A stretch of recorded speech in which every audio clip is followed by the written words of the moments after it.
Good morning, everyone. I hope you're having a great day. So I just arrived to the range and I thought I'd make a video on some tips I have for you if you concealed carry, you open carry, if you're planning on carrying, and if you've ever come to a business that has those signs that say no open carry allowed, or more so, no concealed carry allowed, which is really unfortunate.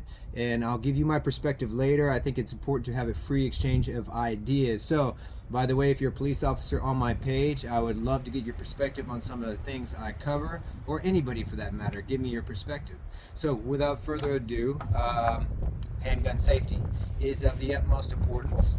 Whenever you're handling a handgun or any gun for that matter, you always want to clear the chamber.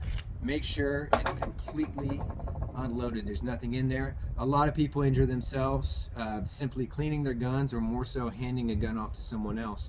So you always want to clear it, make sure nothing's in there, right?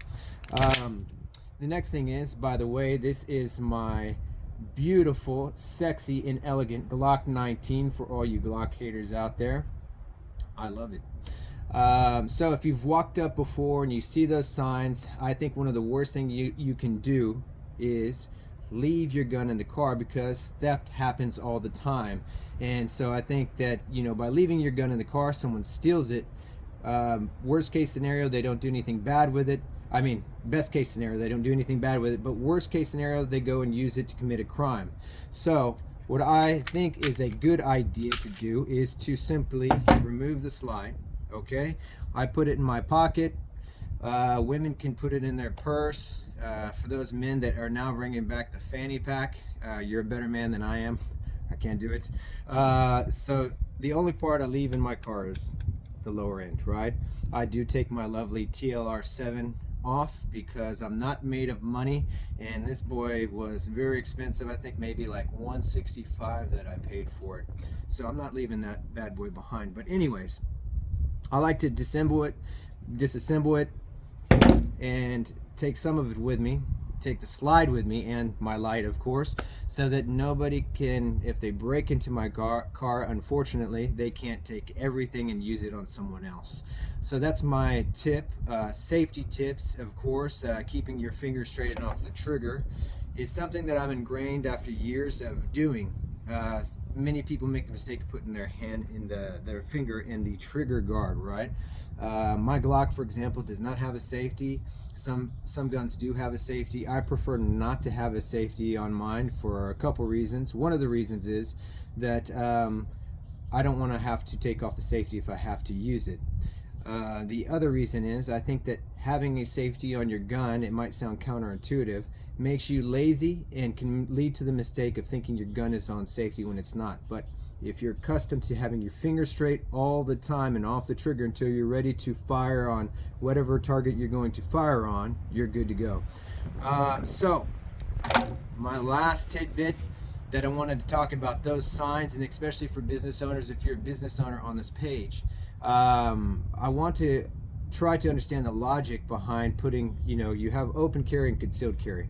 I'm a huge Second Amendment supporter. I actually can understand why people wouldn't want open carry in their businesses, because it can scare people. And for me, even though I'm a huge Second Amendment supporter, I prefer concealed carry, because I don't want those with evil intent to A, know that I have a gun, and B, to know where it is, because many police officers could talk to this about weapon retention is a huge issue. So I don't want to have to fight somebody over my gun, or for them to, God forbid, take it off of me. But something that I cannot wrap my head around is where business owners don't allow law-abiding citizens to conceal carry into their businesses. Because what you're saying is, like for me, for example, I'm a law-abiding citizen, so I pay attention to those signs. But unfortunately, now I don't have my gun on me, to where, God forbid, there's someone, an active shooter that comes into the business. There's not a person like me or other law-abiding citizens that have been proven to stop criminals in those situations many times, won't be there to save people. And so what you're doing is you're relying on police. And police, as they say, are first responders, meaning they are responding to the crime after it's occurred.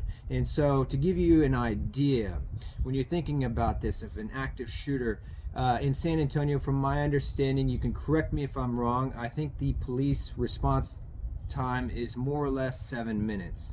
7 minutes is an eternity. So, you're really counting on the police getting there afterwards, and by that time it's already too late, or if it's in your house for that matter.